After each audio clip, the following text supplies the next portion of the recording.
there are critical and sensitive periods in human development. This is an important theme that's been documented in many studies. These critical and sensitive periods show how there's a target of opportunity in the early years. This is work by Thompson and Nelson, done some 13 years ago, 12, 13 years ago. But there's earlier work by my University of Chicago colleague, Huttenlocher, who actually showed something very similar, but not as nuanced.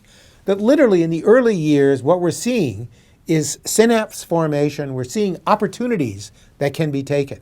And these are opportunities that will never be as rich, and the brain will never be as fluid as it is in the early years.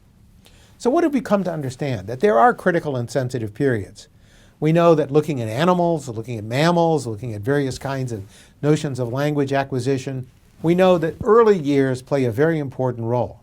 We also know that early vitamin and nutrient deficiencies alone can have substantial negative effects on human development. Iron deficiencies and vitamin A deficiencies can lead to, respectively, things like impaired IQ and blindness. And these are very difficult to remediate. So what we can think about is that even the act of nutrition, providing micronutrients and macronutrients, just calories, is a major source of productive investment in children. Malnutrition in pregnancy does affect the capabilities of children. And we've come to understand that these problems are very widespread. So just to take two problems, and note that Brazil is not completely out of the woods, even in these two issues. If you look, for example, at the incidence of problems with anemia, now the severity is nowhere near the severity as it is among children, by the way, anemia among children. You can see that it's nowhere near the extent that it might be in Africa, but it still is a substantial problem in Latin America and in Brazil. If you look at vitamin A deficiency, which has serious consequences for vision, we know that that has real issues here in Brazil and something that really is a target for opportunity. So the key question in thinking about how to intervene is what's the optimal time of intervention for promoting different capabilities? Now there's a basic fact of economics, and it's probably a basic fact of human life. If we can put something off, it's always better, right? If only because if we don't have to spend the money now, we'll have more money to spend if you put it in the bank and harvest the interest rate. So the real question is it economically feasible? Is it economically efficient to invest now rather than to wait later and remediate?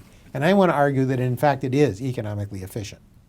What we've learned from a variety of early experimental interventions is that enriched early environments can compensate in part for the risk features of environments. Rodrigo Pinto, who's here, will be able to elaborate this. He's a co-author on every study I'm about to mention, so you can ask him some of the details of this program. But for example, the Perry program, which was targeted towards disadvantaged children, severely disadvantaged children who typically were low IQ, was an experimentally studied program. We followed these children now to age 40, and recently we received some resources to follow them to age 50. What did this program do? This program, experimentally evaluated, so there's some treatments, some controls, will be followed to age 50. What did the program do? It primarily developed social skills of planning, execution, and the ability to work with others in what they call a plan, do, review sequence. And what we did notice is that Perry did not raise the IQ of participants, it boosted their personality skills. And if we compute the economic rate of return, just casting aside any issues of social justice, we get a rate of return of somewhere between 7 to 10% per annum.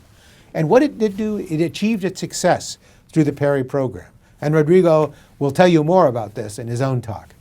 We have other programs as well, experiments that have long-term follow-up.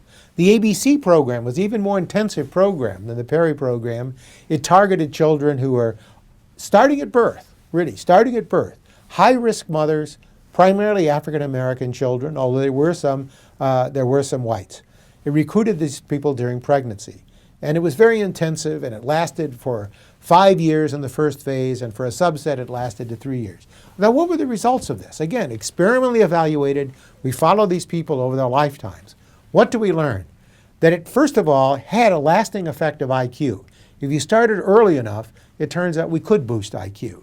It also improved parenting practices, like Perry did. It had positive effects on female behavior and mental health. It improved educational attainment. And it had reduced criminal activity. But one of the most amazing findings, and one that we recently discovered, is that it had major effects on health. And so at age 35, when we actually give doctor's examinations to the children, what we find is that the treated group people who learn these social skills, who learn these cognitive skills, who were given larger and richer environments, had lower blood pressure, both measured by the systolic blood pressure and the diastolic measure, much less hypertension, much less prehypertension, better versions of cholesterol and lower levels of bad cholesterol, much less obesity. And metabolic syndrome, which we know is a serious precursor to many adult diseases, those incidents were basically eliminated from the entire treatment group. So this program, targeted as an early childhood program, was a program that was also a crime program. It was a program that actually promotes health. It reduces the problem of diabetes, cardiovascular tension, and we have plans now underway to follow these children and with further medical exams into their 40s and to their 50s. And so there are a lot of findings. There are other findings, some that align with the goals of the Brazilian government. Again, Rodrigo can talk about these programs. The Nurse Family Partnership Program. It's a prenatal program, an early intervention program where nurses visit at the home. And it combines prenatal care, parenting education, and family planning. And what we find is substantial improvements. Nurses, using existing nursing facilities, were able to essentially, by instructing the mothers, to boost the capabilities of the mothers, their capacities to raise their children, and essentially lead to very favorable child outcomes.